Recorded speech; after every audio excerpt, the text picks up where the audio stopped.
कभी आपने पक्षियों को देखा है?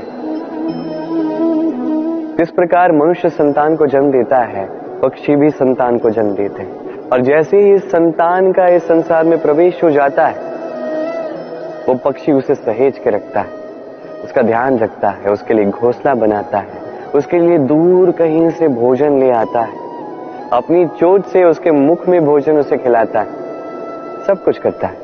किंतु एक कार्य पक्षी करता है जो मनुष्य कभी नहीं करता। जब पक्षी को लगता है कि उसकी संतान अब बड़ी हो चुकी है, उसे स्वयं उड़ना सीखना होगा, उसे स्वयं आत्मरक्षा सीखनी होगी, भोजन का प्रबंध करना सीखना होगा, तो वो पक्षी अपनी संतान को घोंसले से बाहर कर देता। फिर वो पक्षी की संतान स्वयं उड़ना सीखती है, आत्मरक्षा सीखती है, धीरे धीरे वो आत्मनिर्भर बन जाती है। पर क्या मनुष्य यही अपनी संतान के साथ करता है? कदापि नहीं। मनुष्य अपनी ही संतान को स्वयं से ही बांध के रखता है, सदैव उसके लालन पालन का, उसके पालन पोषण का प्रबंध करके रखता है और ये सोचता है कि मैं तो इसका पालक हूं, इसका ध्यान रखना तो मेरा कर्तव्य है।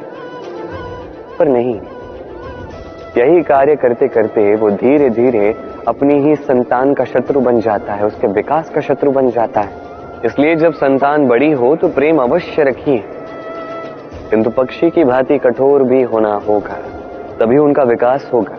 उन्हें अपनी पीड़ा स्वयं सहने दीजिए, सीखने दीजिए जीवन के अनुभव क्या होते हैं, तभी उनका विकास होगा। अन्यथा वो संतान आप पर जीवन भर बोझ बनकर रहेगी और आप उसके विकास पर जीवन भर बाधा बन के रहेंगे। और मुझे नहीं लगता आप ये चाहते होंगे। क्यों? आइए और मेरे साथ प्रेम से कहिए, राधे राधे। हम सभी जीवन में चाहते हैं कि हमें सफलता मिले, हम चाहते हैं कि इस संसार में हमारा यश फैल जाए, हम चाहते हैं कि हम चर्चित हो। किंतु चाहने से क्या होता है? यदि संसार में चर्चित होना है तो परिचित होना होगा परिश्रम से। जब तक आप परिश्रम से परिचित नहीं होगे, सफलता से परिचित नहीं होगे। संघर्ष तो करना होगा।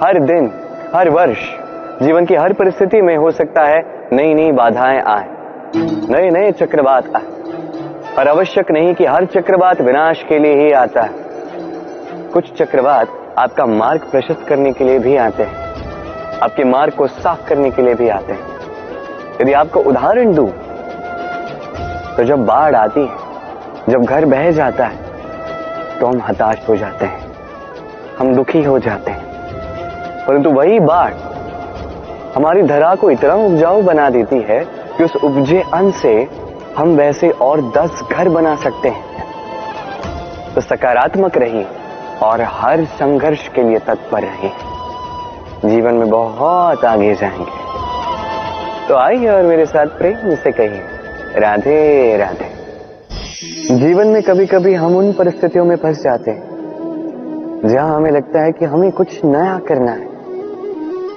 पर हम कर नहीं पाते,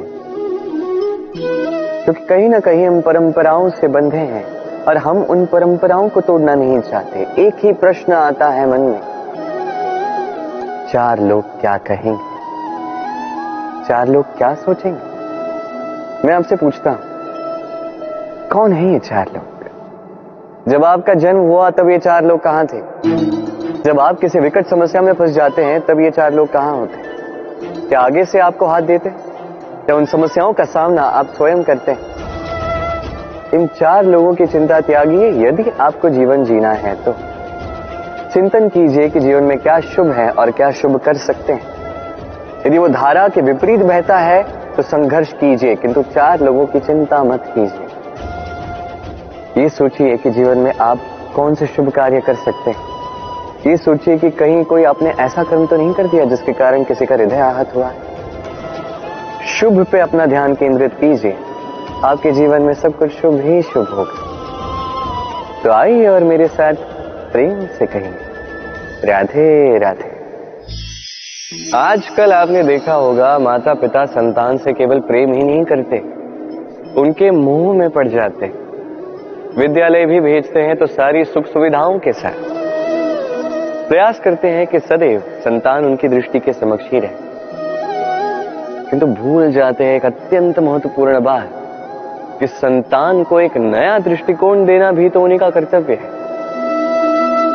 इसलिए तो पुरातन काल में शिष्यों को गुरुकुल भेजा जाता था, गृह से दूर, क्योंकि गृह त्याग संतान के लिए, एक शिष्य के लिए अत्यंत शुभ लक्षण होता है। जब वो अपनों से दूर, गृह क्लेश से दूर रहेगा, तब वो इस संसार को स्वयं अपनी दृष्टि से देखेगा, परखेगा, समझेगा और सब कुछ स्वयं ही सीखेगा।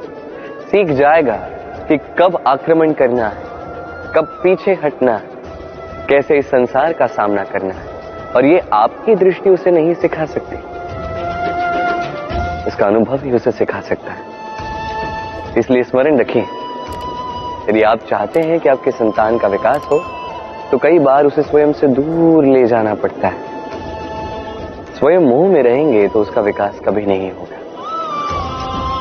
तो आइए और मेरे साथ प्रेम से कहें राधे राधे। कभी कभी मनुष्य को लगता है कि वही सबसे अधिक शक्तिशाली है, उसमें ज्ञान है।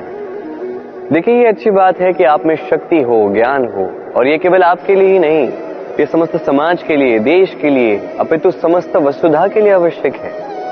किंतु आवश्यक है ये बात भी समझना कि ये ज्ञान कभी अभिमान न बन जाए।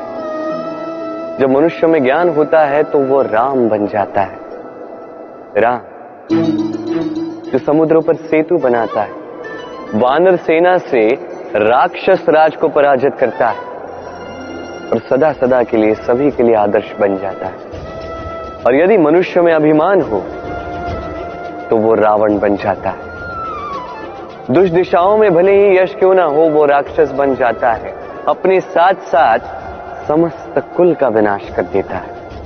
अब ज्ञान या अभिमान, आपको क्या चाहिए? चयन आपका है, और आपका यही चयन निश्चित करेगा कि आपका कर्म क्या होगा, और आपका यही कर्म निश्चित करेगा कि आपका प्रारब्ध क्या होगा।